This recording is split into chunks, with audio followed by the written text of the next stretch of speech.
آپ سے میں خالی ایک اجازت چاہتا ہوں کہ میں آج دل کھول کے آپ سے سوال کروں اور اس پہ مجھے کوئی توہین اور تنقید کا فتویٰ اور فتنہ نہ ملے.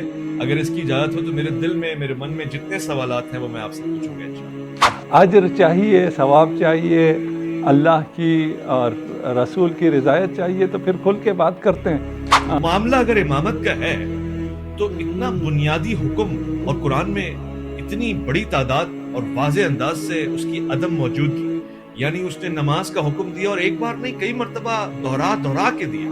اس نے کہا کہ نماز واجب ہے، نماز اہم ہے، نماز پڑھو اور نماز قائم کرو. اقیموا الصلاۃ وآتوا الزکوٰۃ کا فلسفہ بچے بچے کو یاد ہے، مگر امامت کے لیے اس نے اتنی توجہ نہیں دی، اتنا زور نہیں دیا. لیکن آپ کے مضامین میں تو نماز، امام، بلکہ نماز بھی بات کی چیز ہے، امام نہ ہو تو کچھ بھی نہیں ہوتا.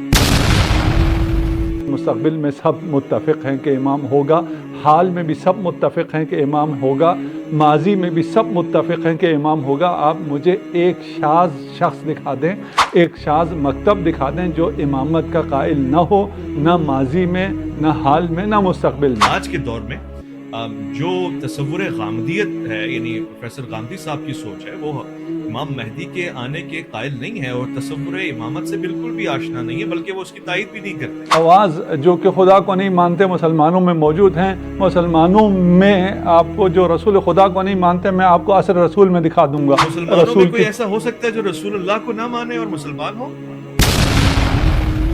نمازیں تو ہیں، ایسے ہی 12 امام نہ دکھائیں، امامت فرض ہے یہ دکھا دیں.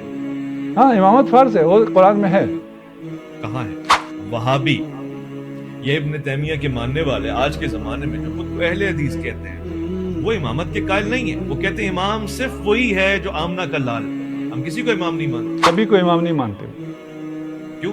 حضرت ابراہیم کو جب امام مان سکتے ہیں اور یہ قرآن کہتا ہے کہ ہم نے امامت دی ہے، تو پھر نبی کو امام کیوں نہیں مان سکتے؟ نہیں مانتے نا، ہم کیا کریں؟ وہ آپ ان سے پوچھیں آپ کیوں نبی کو امام نہیں مانتے ہو.